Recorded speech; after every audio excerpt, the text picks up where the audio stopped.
E aí qual é a nossa missão? Nossa missão, meu querido e minha querida, é ser discípulo de Jesus, seguir o Jesus de Nazaré. Um resumo rápido aí de Mateus 5, 6 e 7. Mateus é um livro interessante. Ele termina o capítulo 4 lá pelos versículos 18, dizendo que Jesus chamou os seus discípulos. Capítulo 5, 6 e 7, que é o Sermão da Montanha, ele diz aqui que os discípulos foram chamados. E aí no final do capítulo ele diz: agora façam discípulos de todas as nações, batizando-os em nome do Pai, do Filho e do Espírito Santo. Então você encontra o ciclo em Mateus. Jesus chama os discípulos, diz aqui que eles são chamados e diz: agora façam discípulos. Mas você só pode fazer discípulo quando você se tornar discípulo. Você só faz um seguidor de Jesus quando você se torna um seguidor de Jesus. Ontem nós fizemos aqui a diferença entre o devoto e o seguidor. Você pode fazer devotos de Jesus. Você pode fazer e criar e construir pessoas que admiram Jesus. Você pode fazer e construir pessoas e adaptar pessoas para apreciarem Jesus, para fazerem oferendas a Jesus, para dizer que Jesus é maravilhoso. Mas Jesus não nos chamou para sermos seus devotos. Jesus nos chamou para sermos seus seguidores. Jesus não nos chamou apenas para admirá-lo. Já é uma coisa maravilhosa admirar Jesus, mas Ele nos chamou para sermos seus seguidores. Ser seguidores. Eu queria lhe animar a ser um seguidor do Jesus de Nazaré. A ser um seguidor do Jesus de Nazaré com as suas virtudes. Felizes, felizes, felizes, felizes os pobres de espírito, porque deles é o reino dos céus.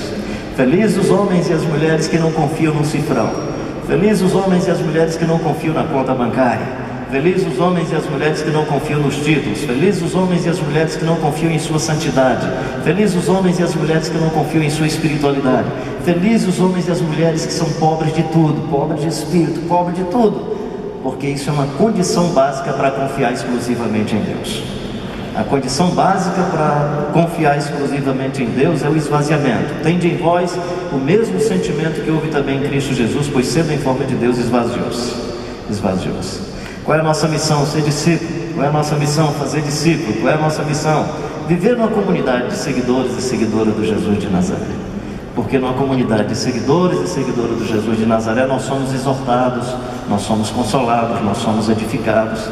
Se você se acha melhor do que a comunidade de Jesus, se é que você tem uma comunidade de Jesus Cristo em algum lugar, se você se acha melhor do que a comunidade, fique nela, porque você vai evangelizar a comunidade. Se você se acha pior, fique, porque o pessoal vai evangelizar você. Você já há chance. Eu tenho chance, você tem chance. Então viva numa comunidade onde as pessoas seguem a Jesus, para que a vida se torne uma inspiração, para que você precise de alguma maneira se perceber fiscalizado, orientado, animado, orientada, de ser denunciado e ao mesmo tempo ser uma inspiração para a vida de outras pessoas e ser uma testemunha do reino de Deus. O reino de Deus não é comida nem bebida, mas justiça, paz, alegria e gozo do Espírito Santo. E aí como é que isso se manifesta na vida? Quais são os aspectos da nossa missão? Eu quero ser muito rápido. Esse esquema, a estrutura desse esquema é de um amigão meu, pastor Manfredo Grellert. Quando eu vi pela primeira vez esse esquema, fui preenchendo de algumas estruturas aí. Se você pegar Atos capítulo 2, está mais ou menos dentro da perspectiva desse esquema. Atos capítulo 2, de 42 a 47. Perseveravam na doutrina dos apóstolos, nas orações, pensando aí na edificação, na comunhão, pensando aí no coração da cruz, o centro da cruz. Em toda a alma havia temor, louvando a Deus em todo o tempo, a perspectiva da adoração. Caía na simpatia de todo o povo, enquanto isso acrescentava-lhes o Senhor dia a dia o número dos salvos. Você pode chamar isso de evangelização. E sem dúvida nenhuma o Evangelho propõe uma cidadania.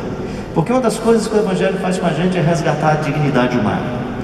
Você agora tem um compromisso com o bem, você tem um compromisso com a vida, você tem um compromisso com Deus. Você não obedece à autoridade porque Ele é a autoridade, você obedece porque a autoridade está fazendo bem. No momento que a autoridade está fazendo mal, não merece o nosso respeito. Deus constituiu as autoridades para o louvor de quem faz o bem, para o castigo de quem faz o mal. No momento que a autoridade faz o mal a quem faz o bem, e castiga e protege quem faz o mal, essa autoridade não merece o nosso respeito. A autoridade não é a função. O princípio de autoridade não é uma pessoa. O princípio de autoridade é a pessoa lutando pelo bem contra o mal. Romanos 12 e Romanos 13. Por isso que lá em Êxodo vai dizer que Deus abençoou as parteiras, porque elas não obedeceram ao faraó. Cuidado com a obediência cega, meu querido e minha querida. Obedeçam homens, mulheres, pessoas que têm autoridade não somente pela função, mas pela conquista da confiança e da integridade. Ou seja, pessoas que você reconhece neles ou nelas a autoridade que Deus deu. Portanto, esse texto vai falar sobre isso, a cidadania, né? Nós somos homens e mulheres que resgatamos a dignidade por causa do Jesus Cristo de Nazaré. É melhor obedecer a Deus do que obedecer aos homens. A reforma protestante acontece no momento em que o paradigma era: os pais da igreja têm a verdade absoluta. E os reformadores dizem não a isso. Só o Cristo, só a graça, só a Escritura, só a fé, e a Deus toda a glória. É a Deus toda a glória. Quais são os aspectos da missão? Adoração. Você nasceu para adorar a Deus. A sua composição genética é uma chance extraordinária de comunicar Deus à sua geração. Você é uma espécie de peculiaridade irrepetível. Não há fotocópia sua, meu querido e minha querida. E você é a única chance que a gente tem de encontrar e perceber pedaços de Deus. E na comunidade toda nós vamos ver a multiforme sabedoria de Deus. Tem mais sabedoria de Deus no conjunto de cada singularidade nesse lugar do que um grupo bem menor do que esse. Por isso que Paulo vai dizer que a igreja expressa a multiforme sabedoria de Deus. No momento que você abafa essa possibilidade, no momento que você coloca acessórios nessa sua singularidade, no momento que você espera ser reconhecido pelo título, pela sua fama, pelo seu prestígio e não pela sua singularidade, você está impedindo que nós vejamos a composição mais profunda, mais bela, o mistério do ser que é esse personagem que Deus criou em você. Aí está uma das grandes belezas do Evangelho. Quando esse personagem encontra-se com Jesus de Nazaré, a gente só não vai ver mais a sua composição genética, nós vamos ver a glória de Deus em sua vida. Nós vamos ver a presença de Deus em você, sinais do amor de Deus, da graça e da misericórdia de Deus na sua existência. Imagina só, você é uma presença ambulante de Deus na sala de aula. Você é uma presença ambulante de Deus no ambiente de trabalho. Imagina só, você é a presença divina no meio da sua família. Deus chegou na sua casa porque você é a expressão exata do ser de Deus. Geralmente eu me aproximo das pessoas e me curvo assim, né? Às vezes o cara pensa que eu estou brincando com ele. Não é, porque eu sei que Jesus está ali dentro. Aí eu digo: Senhor Jesus, cheguei, eu estou aqui. Você é templo do Espírito Santo. Se você é templo do Espírito Santo, se o cara acredita que Deus habita em templo feito por mãos humanas e se curva, se benze, cara, quanto mais você que tem Deus. Por isso que eu quero respeitar muito quem é você. Sempre estar diante de um ser humano com muita reverência, com muito respeito, com muita admiração. Você é um ser humano, feito a imagem e semelhança de Deus. A adoração é essa comunicação de Deus com a sua vida, com as suas palavras e com os sinais, sendo que os sinais já não dependem de você. Aliás, aproveitando aqui só um parênteses, deixa eu dizer: se alguém for curado aqui enquanto eu estiver falando, pode saber que foi Jesus, porque o máximo que eu posso fazer é atrapalhar. Então eu nunca vou tirar proveito disso, porque eu sei que não sou eu. Ou seja, os sinais sobrenaturais são a ação de Deus. Nós precisamos estar ávidos e abertos à operação de Deus e à ação de Deus, mas eu não posso fazer disso um mercantilismo, porque eu não tenho direito de usar dos meus dons, dos meus talentos, das minhas habilidades, dos dons e dos ministérios para fazer nenhum tipo de negociação. Que nós continuemos adorando com vida, palavras e com os sinais da soberania de Deus, da graça de Deus, entendendo que Ele é Deus, que Ele é Deus. Que vivamos a beleza da comunhão, do amor, do acolhimento, do abraço, da socialização do pão. O pão nosso de cada dia dá-nos hoje não é um pedido pelo pão, é um pedido pela socialização do pão. Jesus já disse que a gente não precisava se preocupar com o pão, e Jesus já sabia que o pão Deus dá aos seus amados enquanto eles dormem. Então Jesus já tinha dito para a gente não pedir pelo pão. Jesus está dizendo para a gente tomar cuidado com a acumulação de bens. Peça só pelo pão de cada dia, não pelos bens que ficam para você e para a futura geração da sua família. Tem um livrinho que eu escrevi sobre o compromisso do povo de Deus com os pobres, numa parte onde eu digo que possivelmente a falta de pão na mesa do pobre é um sinal da denúncia da falta de espiritualidade no altar dos cristãos. Falta espiritualidade. Partiu o pão de casa em casa. Não tinham seus bens como ídolo. como objeto apenas do consumo para atender seu egoísmo. Depois a igreja é também esse espaço da edificação. Queria lhe animar a orar muito mais, meu querido e minha querida. Queria lhe animar a orar muito mais. E quando eu digo orar, não estou falando de tempo de oração, estou falando de vida que passa a ser um estilo de oração. Ou seja, que a sua vida seja uma oração. Não precisa você dizer assim, orei 10 minutos, orei 1 hora, orei 50 minutos, orei 1 semana. Não, você é a oração. A sua vida está tão íntima com Deus que você vive a oração. Jesus, quando nos chama para a oração, Jesus complica tudo. Porque Jesus diz que a oração é intimidade com Deus. E intimidade com Deus é o ato de respiração do Espírito, usando a analogia aí da respiração. Vou falar uma coisa que talvez você nem esteja se lembrando, praticando desde quando nasceu. Alguém aqui está respirando? Ah, que legal. Nem precisou avisar, nem precisou dizer, vamos respirar. A oração devia ser assim. Como é a respiração para o corpo, essa pneumatização do Espírito Santo na vida, deveria ser uma constante, de tal forma que é a presença permanente do Espírito em sua vida. E vamos perceber isso nos poros, na respiração, na sua existência, no seu testemunho, nas ambiguidades da sua vida. Vamos entender que o Espírito Santo ama a gente a despeito de sermos ambíguos e contraditórios. Cometemos as nossas imperícias, e isso vai servir não para justificar a imperícia, mas para dizer que Ele continua gracioso com a gente e nos convence do pecado, da justiça e do juízo. Aliás, que coisa maravilhosa é você se perceber pecador e pecadora. Se é que você encontrou-se com Deus, você vai se achar sempre o pior pecador e ainda vai dizer, ai de mim, vou morrer. Porque quando você encontra-se com a religião, a sua tendência é achar que você é santo e o outro é que é pecador. Quando você encontra-se com Deus, não, o maior pecador é você. O maior pecador é você. A pessoa que mais precisa da graça de Deus é aquele que tem a consciência que encontrou-se com Jesus. Porque você olha para Jesus e se percebe tão distante dele que diz, tem misericórdia, Senhor. A edificação pela oração, pela contemplação da natureza, contemplação da vida, contemplação das Escrituras, degustar as Escrituras, degusta a Escritura, meu querido. Às vezes eu estou em casa no meu almoço, aí essa minha irmã que é nutricionista chega, Carlinhos, tu não está comendo bem. Ah, porque ela começa a fazer uma exegese da comida, começa a fazer uma hermenêutica da comida. Todo crente quando abre a Bíblia é para fazer exegese e hermenêutica. Eu quero abrir a Bíblia do jeito que eu sinto o gosto do meu almoço, do meu jantar. Eu quero sentir o gosto das Escrituras. Depois eu faço exegese, hermenêutica, mas eu quero sentir o gosto, saborear, degustá-la pelo ouvido, degustá-la pela visão, pela leitura, perceber a beleza poética, a singeleza das palavras e a profundidade ao mesmo tempo. A missão é a evangelização, meu querido. Não dá para viver com Jesus, amar a Jesus, conhecer a Jesus e não socializar isso. O que eu chamo, o que os missiólogos chamam de E1, E2, E3, o E1 é aquela evangelização que você não precisa ir muito longe, você pode falar para o vizinho.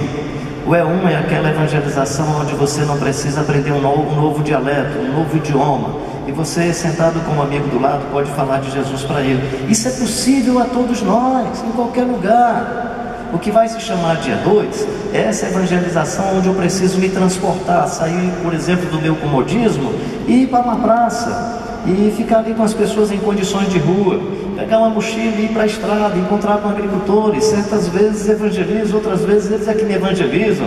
Às vezes eu encontro um cara assim, vivendo em condição de rua, penso que vou evangelizar o cara, aí eu olho, o cara não tem 2 alforjes, o cara não tem espada, não tem 2 pares de sandália. Aí quando Jesus chamou o discípulo, não leve 2 alforjes, não leve 2 pares de sandália, eu digo, poxa, o cara já está no ponto, está melhor do que eu. O cara está no ponto.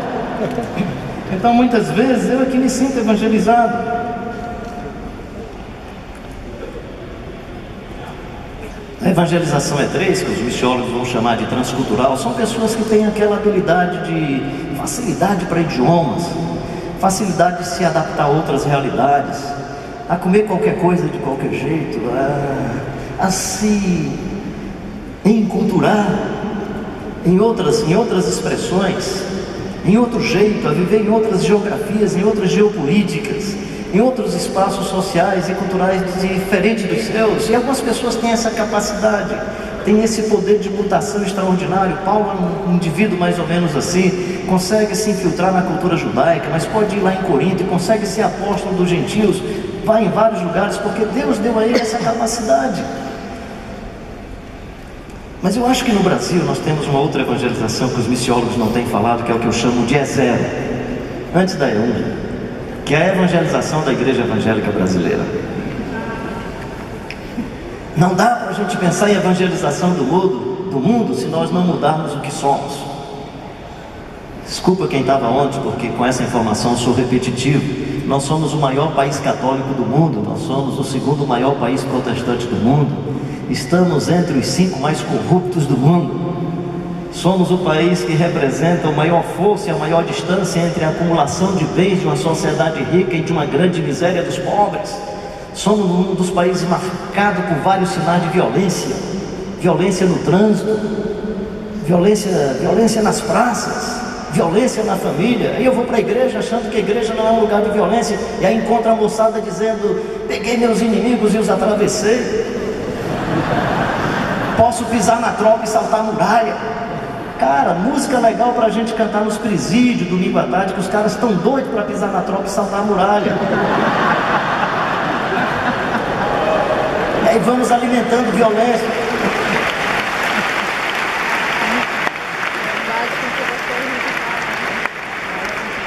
Violência contra a mulher, violência contra a criança, não respeitamos o ser feminino. O macharal, na sua maioria, acha que mulher é objeto de cama e mesa, inclusive nos casamentos. Para Jesus, o adultério não é somente uma relação fora do matrimônio. O adultério é quando você adultera o amor, é quando você não trata a outra pessoa com amor, com carinho, com respeito.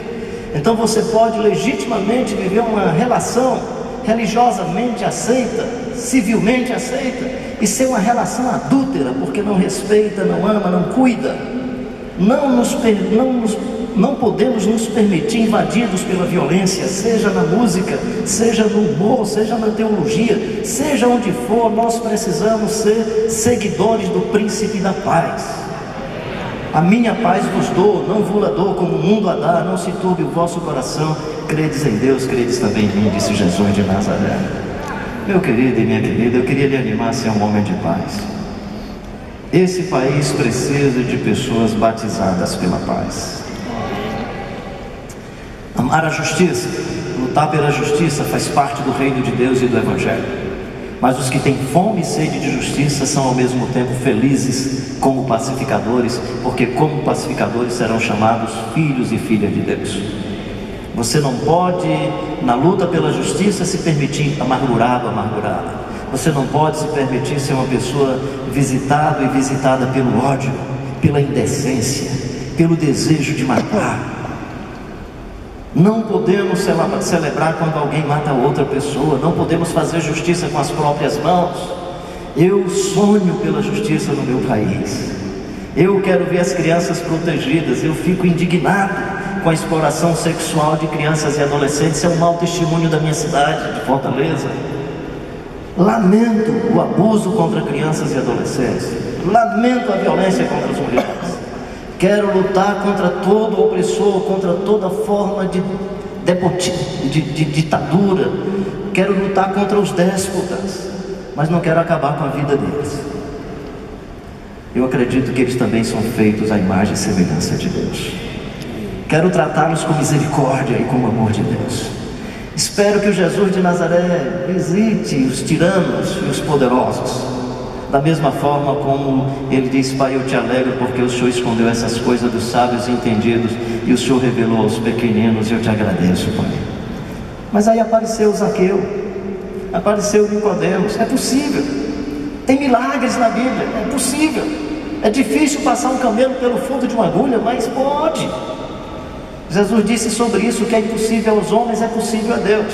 O problema do contexto brasileiro é que a gente começou a invadir, graças a Deus por isso, os espaços da classe média e classe média alta para acomodá-la, para deixá-la tranquila.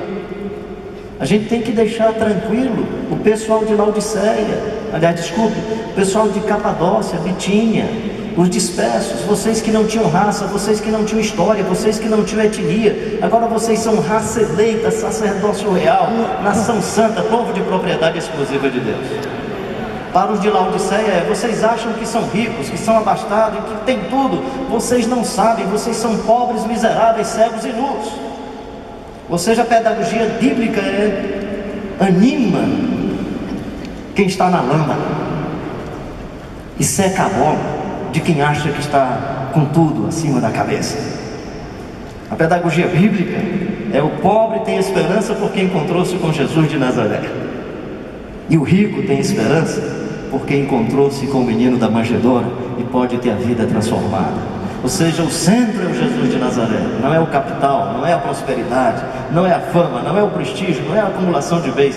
Não foste comprado por prata ou ouro, o referencial não é prata e ouro, é a dignidade, é a vida, é o sangue do Jesus de Nazaré. Foste comprado pela vida do Jesus de Nazaré, para que você também tenha vida, vida de Deus, vida de Deus. Ah, meu querido e minha querida, se o meu sentimento é o de ontem, de estar aqui como um paciente terminal que vai morrer e quer dizer a última palavra, não queria dizer a última palavra, queria fazer uma oração. E a minha oração é que o Espírito Santo habite em plenitude em você. Amém. Que você tenha gana por isso. Que você bata, insista, busque. Até que o Pai, que é misericordioso, se vós que sois maus sabeis dar boas dádivas aos vossos filhos, quanto mais vosso Pai Celestial dará o Espírito Santo àqueles que o pedirem. Deixa eu só terminar esse esquema falando dos extremos. Se nós formos só para adoração, aquela parte de cima aí da cruz, a tendência é fechar os olhos, levantar as mãos para os céus e nos alienarmos. Porque na adoração eu posso ir para as nuvens, vou me sentir bem, ai que legal. Fecho os olhos para a realidade do outro. Um pensador na América Latina diz: os missionários chegaram no Brasil, referindo ao período da colonização, chegaram no Brasil, colocaram a Bíblia na mão do povo, mandaram todo mundo fechar os olhos, depois quem estava com a terra era eles e o povo não viu mais. Crítica dura, séria, que precisa ser repensada. A adoração pode gerar, se ficar só em adoração, nós podemos nos alienar. Vamos ficar nas nuvens e que o mundo morra.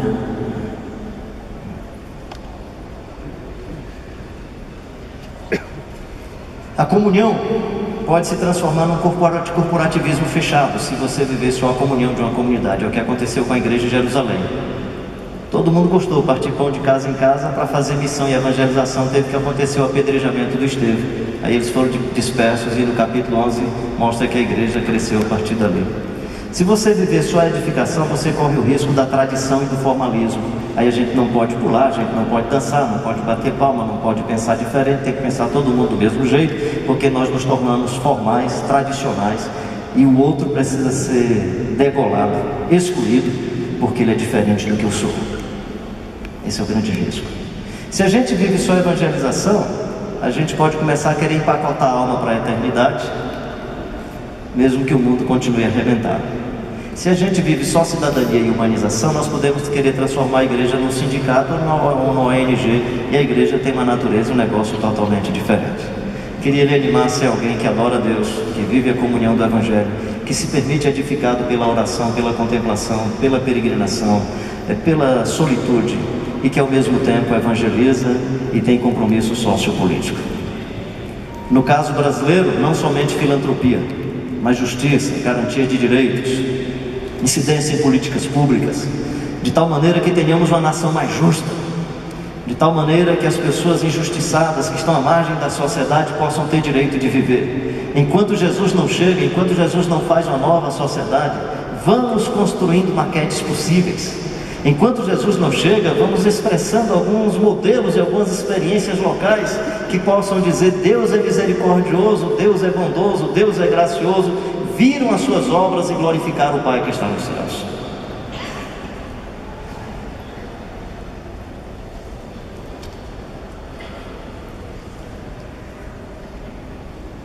Isso para mim é muito sério. Que Deus você conhece? Que mito está na sua cabeça? Quando eu vou para as Escrituras, eu vejo o Deus revelado no Jesus Cristo de Nazaré. O Deus que humildemente ama. Isso é um paradigma extraordinário. Porque se eu sou seguidor do Jesus de Nazaré e Ele revela o Deus que humildemente ama, sendo seu seguidor, eu não serei general de ninguém, eu não serei capitão de ninguém, eu serei um seguidor do Jesus que expressa o amor de Deus, a graça de Deus e a humildade de Deus. Por que nós precisamos mudar esse mito que nós chamamos de Jesus? Porque eu seguindo um mito que estraçalha, que pisa, que arrebenta, eu posso ser líder da minha comunidade pisando e estraçalhando. Se eu sigo um mito desse mesmo jeito, eu vou ser cópia do mito. E muito que se faz hoje em nome de Jesus, eu presumo não tem nada a ver com Jesus.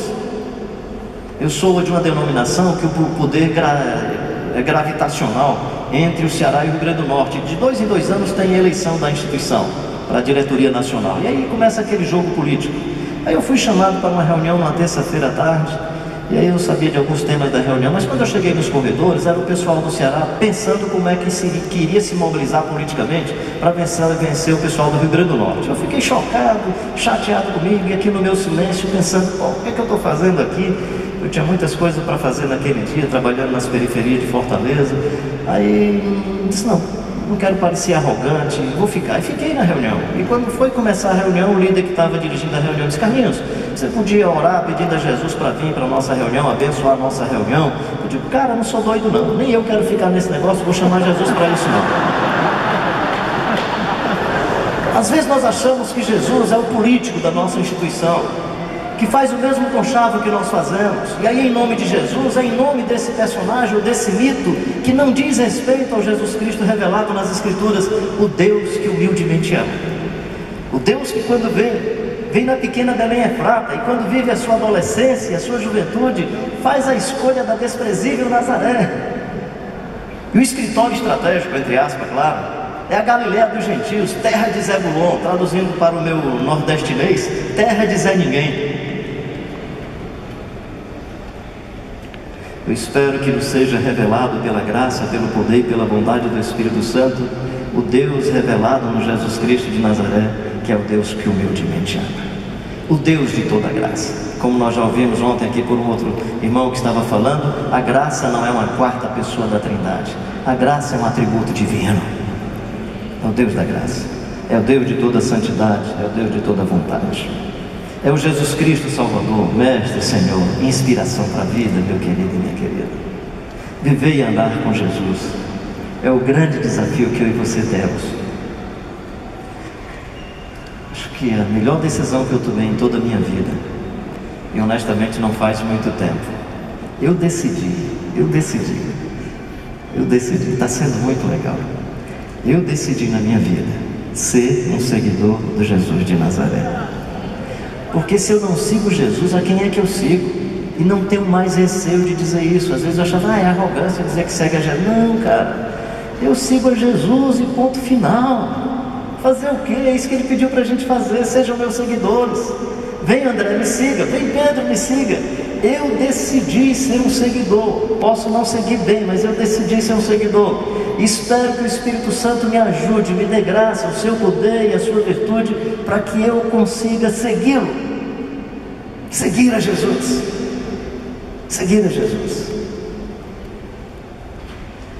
tentar fazer uma leitura dos lugares aonde Jesus andava e perguntar se há lugares semelhantes hoje. Você pensa que eu não tenho sonho de fazer viagem turística para Jerusalém? Tenho. Já tive de graça a oportunidade, já fui convidado inclusive para fazer a exposição do Sermão da Montanha no lugar que supostamente Jesus fez. Sabe por que eu não fui? Porque eu perguntei para mim mesmo, que se Jesus fosse, qual dos lugares que Ele iria? Para que lugares Ele voltaria? E veio na minha cabeça uma resposta simples: Ele iria passar algum tempo na faixa de Gaza.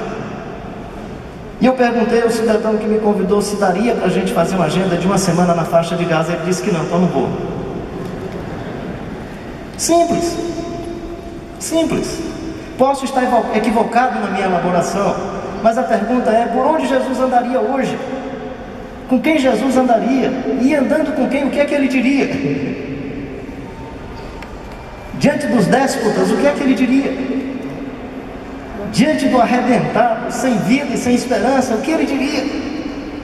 Diante dos escribas e fariseus do nosso tempo, o que é que ele diria? Diante dos televangelistas, fazendo dinheiro em grandes empresas, com a magia, com o fetiche, com o marketing, com os negócios da religião, com o esoterismo protestante. Diante desses caras, o que Jesus diria?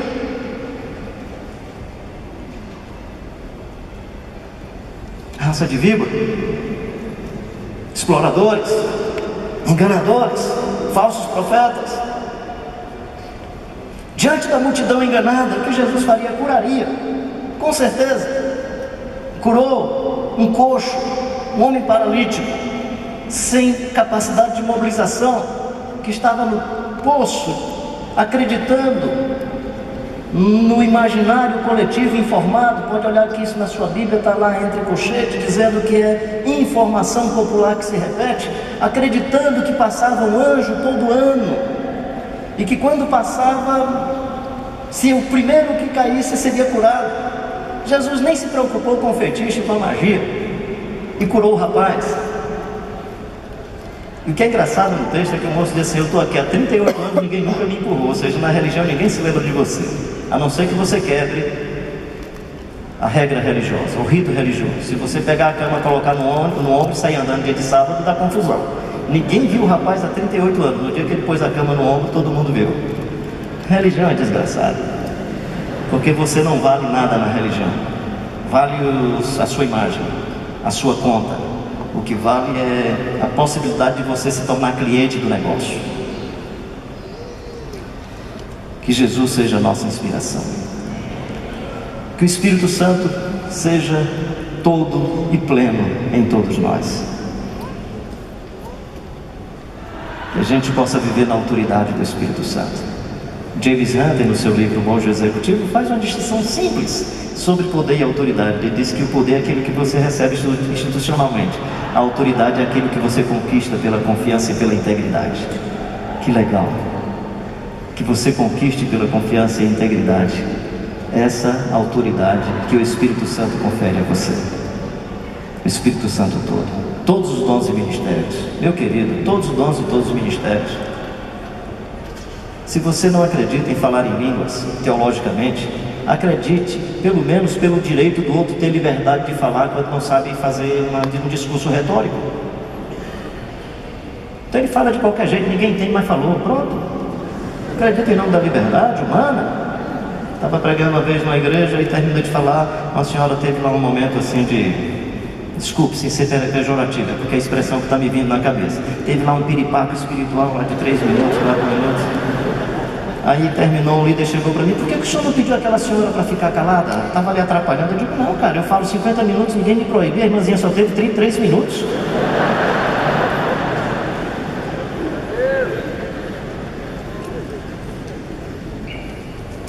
Eu sempre digo que o problema não é a jumenta falar, aí não está o milagre. O milagre está em você escutar. É verdade. O problema não é a criança chorar no culto. O problema é você ter o ouvido de Deus. Que quando o filho de Agar estava chorando, o texto diz assim, que Deus ouviu o choro da criança. A questão não é se a criança chora no culto, a questão é se nós temos sensibilidade para interpretar essas línguas estranhas do choro da criança. A não ser que você não seja pentecostal. Eu vou entender. O Espírito Santo todo, meu querido, é olhar para a vara de amendoeiro e tirar a mensagem de Deus. É ir na casa do oleiro e ver o oleiro trabalhando com argila e perceber a palavra de Deus. Perceber a palavra de Deus. Toda oração no Espírito Santo. Pai nosso, Abba Pai, é a aproximação de Deus na intimidade, mas é aproximar-se de Deus com reverência, temor e tremor. Deixa de leviandade diante de Deus, meu querido. Para de tanta leviandade quando você diz assim, Deus está presente. Cara, tem que se curvar, nem que seja na sua interioridade. Se Deus está presente, se Deus está entre nós, Deus não só conhece a estética que está no nosso entorno. Deus conhece a sua interioridade, Deus conhece a minha vida e a sua. Se chegamos à presença de Deus, é para chegar em profundo arrependimento, constrangimento profundo.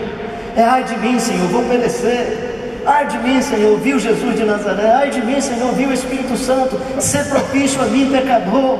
Afasta de mim as minhas transgressões e a minha maldade. Pecado nas Escrituras continua sendo chamado de pecado. Cuida do seu corpo, querida. Cuida do seu corpo, meu querido. Viva a vida de santidade em todas as áreas da vida. Pede para Deus abençoar sua mente, sua alma, seu coração, porque tudo que é puro, tudo que é amável, tudo que é de boa fama, se alguma virtude há, se algum louvor existe, seja isso que ocupe o vosso coração. Aleluia. Toda oração do Espírito, para que o Espírito chegando, sonde a nossa alma e o nosso coração. Sonda-me, ó Deus, sonda-me, ó Deus, e vê se há em mim algum caminho mau. Vê se há em mim alguma pisada de bola que eu não percebo. Vê se há em mim, Senhor, alguma perícia que eu não me dou conta. Vê se há em mim, Senhor, e ajuda-me. Não deixe que eu faça a leitura apenas pelo meu contexto, pela banalidade da vida, pela minha experiência religiosa. Dá-me uma percepção mais profunda, e que o Espírito Santo venha para nos ajudar nisso. O meu Brasil precisa de uma igreja santa. O meu Brasil precisa de uma igreja íntegra. O meu Brasil precisa de uma igreja que ama a justiça. O meu Brasil precisa de uma igreja misericordiosa. O meu Brasil precisa de uma igreja visitada pela humildade, batizada pela firmeza e a mansidão, revestida de candura e revestida de ternura, mas que é uma igreja que enfrenta com garra, com serenidade, mas enfrenta. Não é uma igreja passiva, mas luta com instrumentos de pacificação, de construção da paz. Não vamos ter medo de lutar pela justiça, mas orando para que a justiça e a paz se abracem e se beijem. Toda a palavra de Deus, na natureza, na singularidade humana, nas experiências humanas, foi-me bom ter aprendido os teus decretos, ó Deus. Foi-me bom ter aprendido os teus decretos, a despeito da aflição, é que diz o Davi. A elaboração que você faz da vida pode trazer informações inusitadas da palavra de Deus, nas Escrituras. E aí o grifo de propósito, na vida do Jesus Cristo de Nazaré. Jesus de Nazaré é a revelação, no meu entendimento, você não precisa acreditar nisso, no meu entendimento, o Jesus Cristo de Nazaré é a revelação mais plena e completa de Deus na história da humanidade. Por isso que eu acredito que não há salvação fora do Jesus Cristo de Nazaré. Quem conheceu Deus antes do Jesus aparecer na nossa história, conheceu e foi salvo no Jesus que haveria de vir. Quem viveu com Ele foi salvo porque Ele estava ali. E quem creu nele depois dele foi salvo porque tem a certeza que Ele veio e que nos conduz para Deus. E ser salvo nesse sentido é mais do que não ir para o inferno. Ser salvo é ter a habitação de Deus na vida. Amém. E a vida eterna é esta: que conheçam a Ti, o único Deus verdadeiro, é Jesus Cristo a quem Tu enviastes. Meu querido e minha querida, eu termino dizendo: ame a Deus sobre todas as coisas e ame as pessoas como Jesus Cristo amou. Jesus diz: um novo mandamento eu vos dou: amar a Deus sobre todas as coisas e ame uns aos outros como eu vos amei. Porque amar como você se ama, às vezes você perdeu o amor até por você, e aí já não consegue mais. Jesus diz: eu vou te dar um novo mandamento para você: não ame como você se ama, ame como eu amei a você. Use 100% da sua energia, dos seus talentos para Deus, para a vida, para o bem das pessoas, para o reino de Deus, dos seus bens, da sua motivação, da sua inteligência.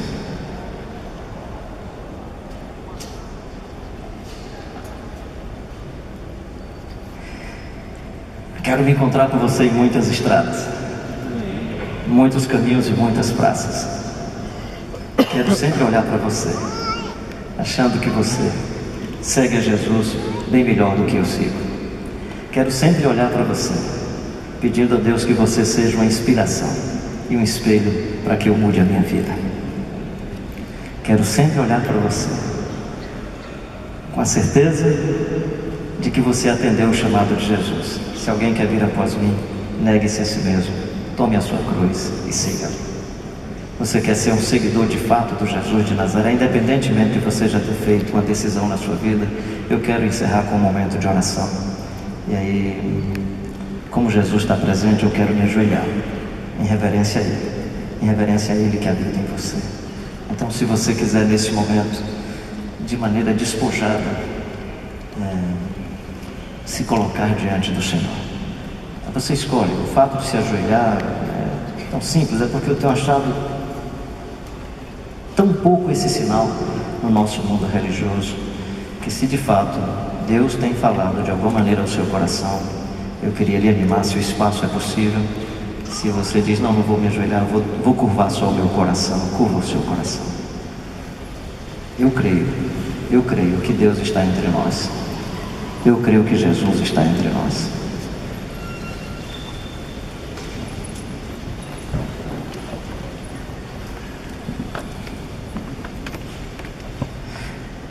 Senhor, nós agradecemos porque Jesus Cristo veio ao mundo. Agradecemos pela sua vida, seu testemunho fecundo. Agradecemos pela sua morte, pela sua ressurreição. Te louvamos porque Ele é Senhor diante de todas as coisas. Toda língua confessará plenamente um dia que Jesus Cristo é o Senhor. Todo joelho se dobrará para a glória de Deus Pai. Por isso que nós nos antecipamos a esse sinal e nos curvamos diante de Ti, Pai, em arrependimento, em confissão e, acima de tudo, numa entrega voluntária e numa entrega plena de que queremos Te seguir todos os dias de nossa vida. Dá-nos a graça para que consigamos viver isso. Conceda-nos as virtudes e a autoridade do Espírito Santo para seguirmos o Jesus Cristo de Nazaré. Pai, abençoa cada irmão e cada irmã. Peço que os seus corações sejam visitados, que sejam visitadas pelo Teu Espírito. Aqueles que são estudantes na universidade, em qualquer outro lugar, sejam ousados em expressar a graça e a vontade de Deus. No meio da família, em meio às pressões, e quando porventura, ó Deus, estivermos diante de situações conflitantes e complicadas, em situações, ó Deus, de perseguição, se for o caso, que os Teus filhos e filhas não abram de continuar seguindo Jesus de Nazaré. Que possamos assumir esse compromisso para a glória do Teu nome, para o bem da nossa vida e para a alegria da nossa morte, para a esperança da nossa existência. É o que nós Te pedimos, em nome daquele a quem rendemos glória, honra, louvor e toda a nossa adoração, ao Jesus Cristo de Nazaré, o Teu Filho muito amado, que tem todo o poder e glória sobre todas as coisas, hoje e sempre. Amém.